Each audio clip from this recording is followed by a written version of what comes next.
الحمد لله رب العالمين الرحمن الرحيم مالك يوم الدين وأشهد أن لا إله إلا الله وحده لا شريك له وأشهد أن محمدا عبده ورسوله أما بعد معزز حاضرین، سنن ابی داؤد میں ایک حدیث ہے۔ مجاہد بن جبر مکی رحمۃ اللہ علیہ کہتے ہیں کہ میں عبداللہ بن عمر رضی اللہ تعالیٰ عنہ کے ساتھ ایک دن مسجد میں گیا ظہر کے وقت، تو اذان و اقامت کے بیچ میں مؤذن نے نماز کا اعلان کیا کہ لوگوں نماز کھڑی ہونے والی ہے، تم لوگ نماز کے لیے آؤ۔ تو عبداللہ بن عمر رضی اللہ تعالیٰ عنہ نے کہا کہ چلو اس مسجد سے باہر چلتے ہیں، نکل چلو یہاں سے۔ تو شاگرد نے پوچھا کہ ایسا کیوں؟ کہا کہ یہ بدعتیوں کی مسجد ہے، یہ لوگ نماز کا اعلان کرتے ہیں، اور پھر آپ وہاں سے چلے گئے۔ اس حدیث کا مطلب یہ ہوا کہ اللہ رب العالمین نے نمازوں کا اعلان کرنے کے لیے دو چیزیں متعین کیا ہے، ایک ہے اذان اور اس کے بعد ہے اقامت۔ ان دونوں کے علاوہ اگر کوئی ناگہانی آفت ہو، جیسے چاند میں یا سورج میں گرہن لگ جائے اور وہ نماز پڑھنی ہو، تو اس وقت اعلان کیا جائے گا الصلاۃ جامعہ، اے لوگوں نماز کے لیے اکٹھا ہو جاؤ۔ یہ طریقے شریعت میں ثابت ہیں، اس لیے ان کے علاوہ اگر کسی دوسری چیز کے ذریعہ لوگوں کو نماز کی طرف بلایا جائے، نماز کے لیے متنبہ کیا جائے یا نماز پر ان کی توجہ دلائی جائے تو یہ عمل درست نہیں ہے، اور اسی لیے عبداللہ بن عمر رضی اللہ تعالیٰ عنہما نے کہا یہ بدعتیوں کی مسجد ہے، یہ لوگ بدعت کرتے ہیں، یہاں سے چل چلو۔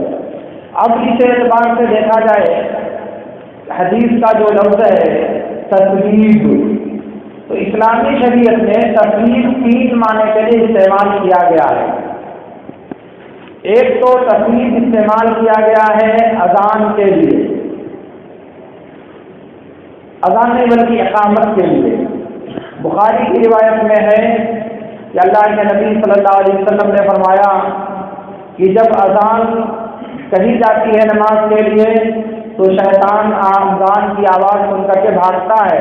یہاں تک کہ اتنی دور چلا جاتا ہے کہ اسے اذان کی آواز سنائی نہ دے، اور جب اذان ختم ہو جاتی ہے تو پھر واپس آتا ہے، اور پھر حتی اذا قُضِیَتِ الصَّلَاةُ فَرَّ، اور جب اذان کے لیے تقریر یعنی اقامت کہی جاتی ہے تب پھر وہ بھاگتا ہے، یعنی نماز کے لیے اقامت کہی جاتی ہے تب پھر وہ بھاگتا ہے۔ تو یہاں نبی صلی اللہ علیہ وسلم نے اقامت کو بھی تقریر یعنی نماز کی اطلاع دینے سے تعبیر کیا ہے۔ تو شریعت میں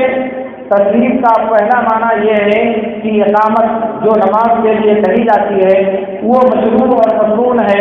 جو اللہ کے نبی صلی اللہ علیہ وسلم نے سکھایا ہے، اور دوسری تقریر وہ ہے جو فجر کی اذان میں حی علی الفلاح کے بعد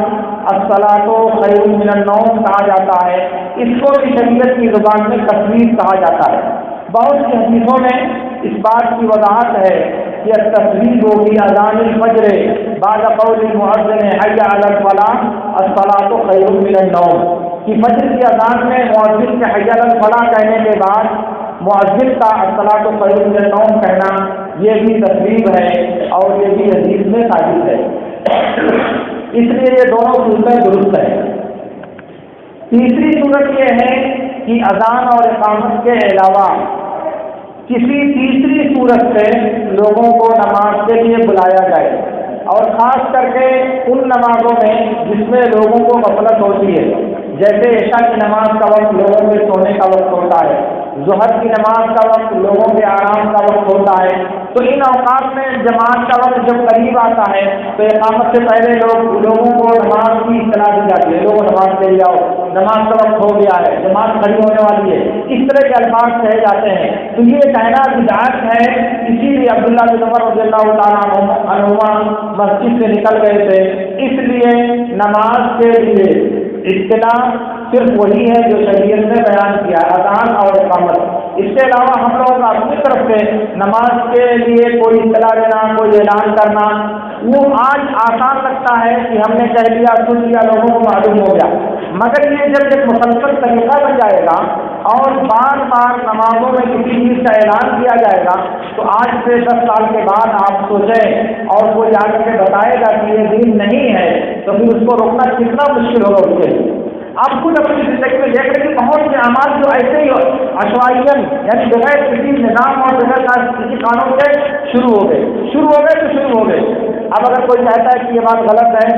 تو اس سے برا دنیا میں کوئی نہیں ہے۔ مثال کے طور پر جمعہ کے لیے جب لوگ مسجد میں آتے ہیں تو سارے لوگ بلند آواز سے قرآن پڑھتے ہیں، زور سے قرآن پڑھنے سے جمعہ کے اندر یا مسجد کے اندر نبی صلی اللہ علیہ وسلم نے منع کیا ہے اور کہا کہ نئے ہر بار علاوہ قرآن فإن كلكم يناجي ربه، کہا کہ مسجد میں قرآن پڑھنے میں زور سے مت پڑھو کیونکہ ہر آدمی اللہ تعالیٰ سے سرگوشی کرتا ہے۔ تو آپ نماز پڑھیں کہ سنت پڑھا آپ کو قرآن سنیں یا اپنی نماز میں مشغول رہے، لیکن کوئی کہے کہ نہیں یہ حدیث کے خلاف ہے اور تب تو قیامت ٹوٹ جائے گی اس کے لیے۔ آج تک کسی بولنے نے منع نہیں کیا، آج کہاں سے نہیں، حدیث نہیں ہے، آپ کا علم نیا ہے، آپ کی جہالت نہیں ہے، آپ کی غفلت نہیں ہے، حدیث نہیں ہے، تو اسی طرح شروع ہوتی ہے چیزیں اور بعد میں جب جڑ پکڑ جاتی ہے تو اس کا مقابلہ کرنا پڑتا ہے لوگوں کو، اس کے لیے مستقل ایک محاذ قائم کرنا پڑتا ہے، ظاہر ہے کہ یہ پریشانی کی بات ہے۔ اس سے پہلے ہی اس چیزوں سے انسان کو متنبع ہونا چاہیے اور اس راستے پر اپنے آپ کو نہیں ڈالنا چاہیے۔ دوسری بات یہ ہے، اللہ کے نبی صلی اللہ علیہ وسلم رات کی نماز، قیام اللیل، صلاۃ اللیل، تراویح، تہجد اور جو بھی نمازیں ذکر کی گئی ہیں نبی صلی اللہ علیہ وسلم پڑھتے تھے۔ اس پڑھنے کو عائشہ، ام سلمہ، میمونہ، عبداللہ بن عباس، عبداللہ بن مسعود، حذیفہ بن یمان، جابر بن عبداللہ، ابو ذر غفاری، عمران بن حسین اور بہت سے صحابہ کرام نے روایت کیا ہے کہ نبی صلی اللہ علیہ وسلم رات کی نماز پڑھتے تھے اور آخر میں وتر پڑھتے تھے، مگر ان میں سے کسی نے بھی ذکر نہیں کیا کہ نبی صلی اللہ علیہ وسلم دعائے قنوت بھی پڑھتے تھے۔ البتہ ابو داؤد کی ایک روایت میں ابی بن کعب رضی اللہ تعالیٰ عنہ نے جب روایت کیا تو انہوں نے کہا کہ نبی صلی اللہ علیہ وسلم رات میں وتر پڑھتے تھے اور اس میں دعائے قنوت پڑھتے تھے۔ تو وتر کے اندر دعائے قنوت پڑھنا نبی صلی اللہ علیہ وسلم سے ثابت ہوا جو روزے کی ساتھ رضی اللہ تعالیٰ عنہ نے اسے بیان کیا، مگر اس سے ایک بات یہ بھی معلوم ہوئی کہ نبی صلی اللہ علیہ وسلم ہمیشہ دعائے قنوت نہیں پڑھتے تھے، کیونکہ اگر ہمیشہ پڑھتے تو سب لوگوں نے دیکھا ہوتا، ان تمام صحابہ نے اس کو بیان کیا ہوتا، مگر صرف ابی بن کعب رضی اللہ تعالیٰ عنہ نے آپ کو دیکھا اور اسے بیان کیا۔ اس کا مطلب کہ نبی صلی اللہ علیہ وسلم کبھی کبھی دعائے قنوت پڑھتے تھے، اس لیے دعائے قنوت پڑھنے کی پابندی نہیں کرنی چاہیے۔ پورے سال میں جیسے یہ معمول ہے کہ مستقل کبھی نہ کیا جائے اور ہمیشہ دعائے قنوت پڑھی جائے، یہ پابندی کرنا نبی صلی اللہ علیہ وسلم کا طریقہ نہیں ہے۔ اس لیے میں نے دیکھا کہ ہمارے اہل حدیث علماء عام طور سے یہ بات لکھتے ہیں کہ دعائے قنوت کی پابندی نہیں کرنی چاہیے، بلکہ کبھی پڑھنا چاہیے اور کبھی چھوڑ دینا چاہیے، کیونکہ پابندی کرنا نبی صلی اللہ علیہ وسلم سے ثابت نہیں ہے۔ اس لیے یہ بات یاد رہنی چاہیے کہ جو سنت جس طرح ثابت ہے اس پر اسی طرح ہم کو عمل کرنا چاہیے، اور چونکہ یہ نبی صلی اللہ علیہ وسلم سے صرف بعض صورتوں میں یعنی بعض واقعات میں ثابت ہے اور بیشتر واقعات میں صحابہ نے نبی صلی اللہ علیہ وسلم کا دعائے قنوت پڑھنا بیان نہیں کیا ہے، اس لیے ہم کو بھی کبھی پڑھنا چاہیے اور کبھی ترک کر دینا چاہیے، جان بوجھ کر تیز نہیں پڑھنا چاہیے۔ اسی طرح سے رات کی نماز نبی صلی اللہ علیہ وسلم حد سے حد جو پڑھتے تھے وہ 11 پڑھتے تھے اور کبھی کبھی 9 رکعت بھی پڑھتے تھے جیسا کہ مسلم کی روایت میں ہے، اور کبھی کبھی 7 رکعت بھی پڑھتے تھے جیسا کہ مستخرج ابو عوانہ وغیرہ کی روایت میں ہے۔ تو معلوم یہ ہوا کہ نبی صلی اللہ علیہ وسلم کا رات کی نماز یعنی تراویح جس کو ہم لوگ کہتے ہیں، اس کے پڑھنے کا جو عام سا معمول ہے وہ یہ ہے کہ اسے 11 رکعت پڑھا جائے، لیکن کبھی کبھی آسانی کے لیے نبی صلی اللہ علیہ وسلم نے 11 بھی پڑھا 9 بھی پڑھا ہے، تو اس لیے کبھی کبھی اگر 9 پر بھی اکتفا کیا جائے تو یہ نیا دین اور نئی شریعت نہیں ہے، یہ محمد الرسول اللہ صلی اللہ علیہ وسلم کا طریقہ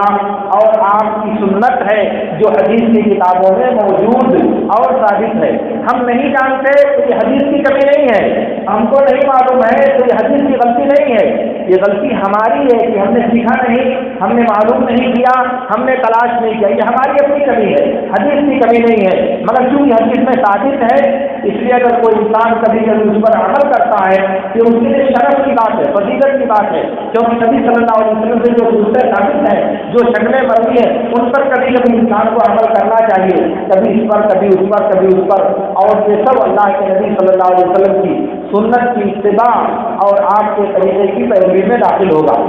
اس لیے اس میں کسی کو ہنگامہ اور کسی کو شور و غوغا نہیں کرنا چاہیے۔ البتہ بعض ایسی چیزیں جو رمضان کے تعلق سے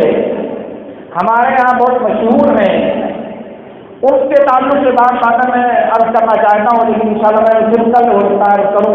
ابھی 10 میں ہی بات پر اتفاق کرتا ہوں اور اللہ تعالیٰ سے دعا کرتا ہوں کہ اللہ رب العالمین ہمیں ان باتوں کو سمجھنے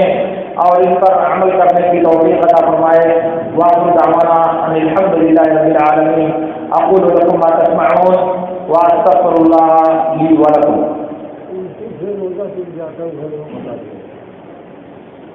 ابو داؤد کی ایک روایت میں ہے، اللہ کے نبی صلی اللہ علیہ وسلم نے فرمایا، من ذرعه القيء فلا شيء عليه ومن استقاع فعليه القضاء۔ جس کو الٹی غالب آ جائے، یعنی جس کو خود الٹی ہو جائے اس کے اوپر کوئی چیز نہیں ہے، اور جو جان بوجھ کر کے عمدن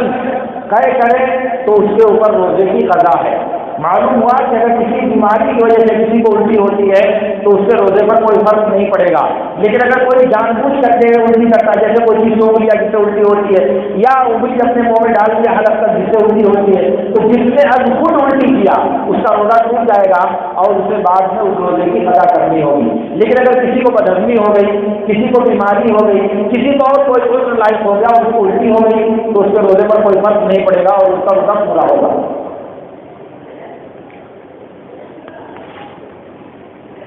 سوال کرنا ہوتا ہے